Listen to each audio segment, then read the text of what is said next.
أعوذ بالله من الشيطان الرجيم بسم الله الرحمن الرحيم رب اشرح لي صدري ويسر لي أمري واحلل عقدة من لساني يفقهوا قولي.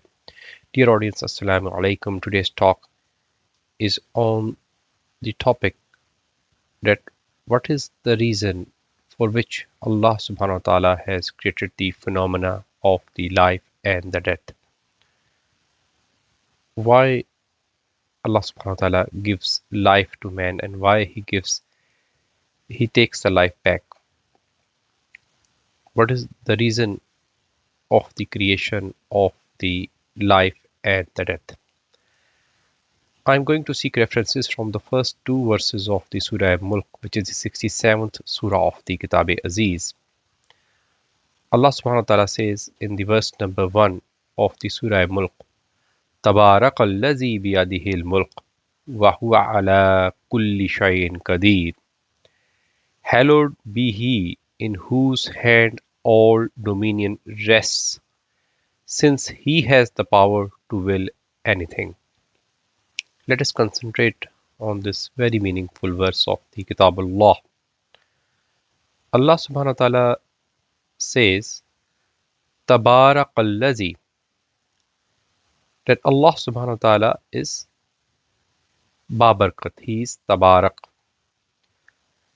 meaning he is hallowed. Allah subhanahu wa ta'ala is constant, continual, always fresh, an endless life-giving resource. He is endless in his glory, in his resources, in his sustenance. He is hallowed, he is the most blessed. Biyadihil mulk, meaning that all the sovereignty, all the dominion, all the commandments belongs to Allah subhanahu wa ta'ala. Wahuwa ala kulli shay'in qadir. And on top of it, he has the power to will anything. Qadir is a word which is derivative of the word qadar, which means value, properties. Allah subhanahu wa ta'ala has set forth the values, the properties, the features of each and every one of his creation. He has set the DNA of each and every human. He has designed our body that we are born like a baby and then the life goes on and the man grows into an adult and then eventually that comes to him. This genetic engineering which Allah subhanahu wa ta'ala has set for the man, these are the values, these are the properties, these are the features which Allah subhanahu wa ta'ala has set forth for the man. Similarly, Allah subhanahu wa ta'ala has set values, properties and features of all of his creation.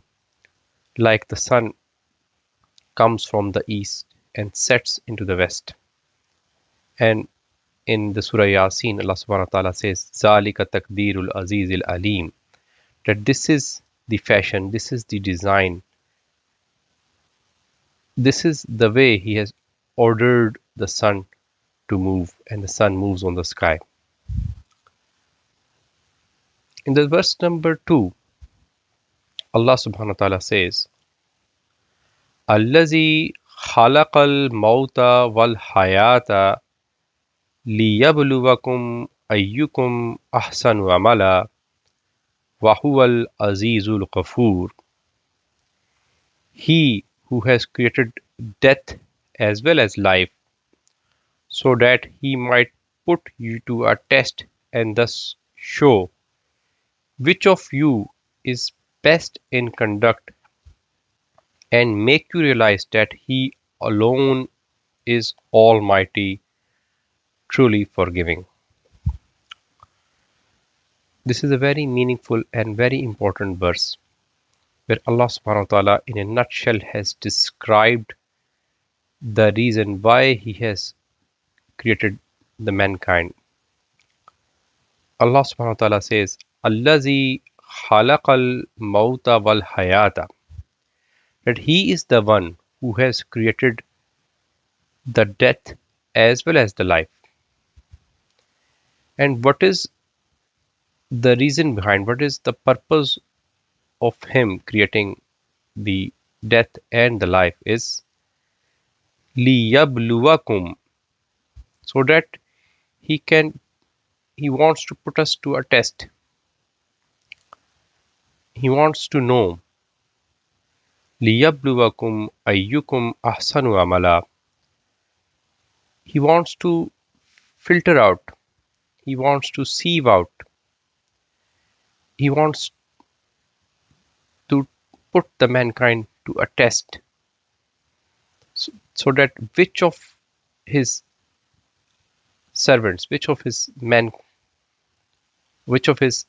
or women, they come up to the task and they come to him with the ahsanu amala, with the best of the deeds, with the most perfect deeds, the deeds which are described in the Kitabullah.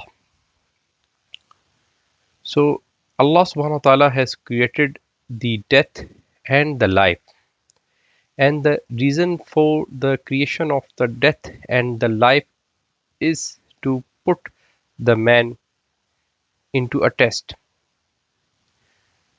And through this test, Allah subhanahu wa ta'ala filters out the ones who do the ahsan amal, the best deeds, the most perfect deeds. So Allah subhanahu wa ta'ala filters out through the creation of the life and the death and putting the mankind into a test. He filters out of his servants who are of who come up with him towards him with the best amal, with the most perfect deeds. And this is the purpose of the life and the creation of the death, to filter out the people, to filter out of his servants who come up with him with the ahsan amal, with the best deeds. Wahuwal Azizul Ghafoor, and He alone is Almighty and the most forgiving, the truly forgiving. With this, I am closing today's talk with a very meaningful message that Allah subhanahu wa ta'ala has given us this life. This life is not without a purpose. The purpose of this life is to keep adhering our practices to the commandments of Allah subhanahu wa ta'ala. If we adhere our practices according to the commandments of the Allah subhanahu wa ta'ala, if we change our practices, or if we keep on spending our life according to the commandments of Allah subhanahu wa ta'ala, then what will happen?